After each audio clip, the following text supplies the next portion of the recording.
Bonjour, ici Daniela Ferrière.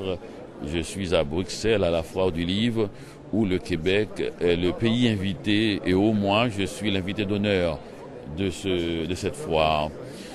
Alors pour vous dire que le livre de moi qui me fait, disons, connaître ces temps-ci en Belgique, c'est L'art presque perdu de ne rien faire, paru d'abord à Montréal aux éditions Boréal et à Paris aux éditions Grasset.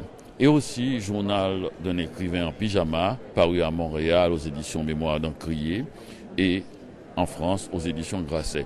Donc ces deux livres, ce sont des essais qui me sont venus d'une période où je souffrais d'insomnie et je voulais noter un peu ce que je pense de l'écriture et de la lecture, d'où Journal d'un écrivain en pyjama, où je raconte mes aventures intellectuelles, m'a plongé dans l'encre et pour écrire un peu mes petits conseils, si l'on peut dire, à un jeune écrivain et pour l'écriture. Quant à l'art presque perdu de ne rien faire, c'est plutôt mes rêveries philosophiques, des choses presque sans conséquence, des visions poétiques, et toutes sortes de petites choses sur la guerre, sur la littérature, sur les écrivains que j'aime, qui sont nombreux dans ce livre. Et quand vous avez parlé plutôt de coups de cœur, je n'aime pas les coups de cœur. Ce que j'aime, c'est les écrivains. Et beaucoup plus que leurs livres. Et j'aime l'ensemble d'une œuvre.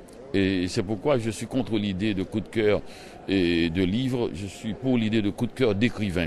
Ce que j'aime chez un écrivain, souvent, c'est les livres qu'il n'a pas réussi. Et c'est là que je retrouve une solidarité avec lui, parce que j'ai beaucoup échoué aussi dans mon écriture. Et c'est là que je le trouve humain. Et c'est là qu'il a besoin de moi. Un livre réussi n'a besoin de personne. Un livre qu'un écrivain n'a pas réussi, il est si heureux quand on lui dit qu'on a aimé. Donc il a besoin de nous, il a besoin de ceux qui aiment l'écrivain ailleurs, qui ont aimé les livres.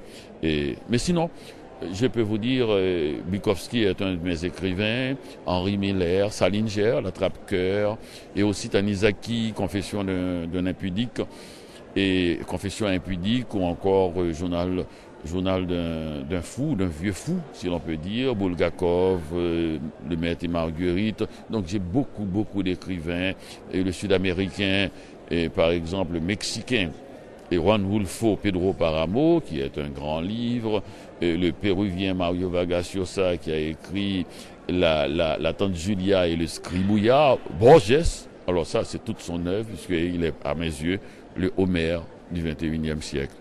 Et quel est le prochain ouvrage que vous voulez lire? Ah non, je ne sais pas le prochain ouvrage. Je suis un lecteur, je lis tellement plein de livres, il y en a même là, mais je ne sais pas. Non.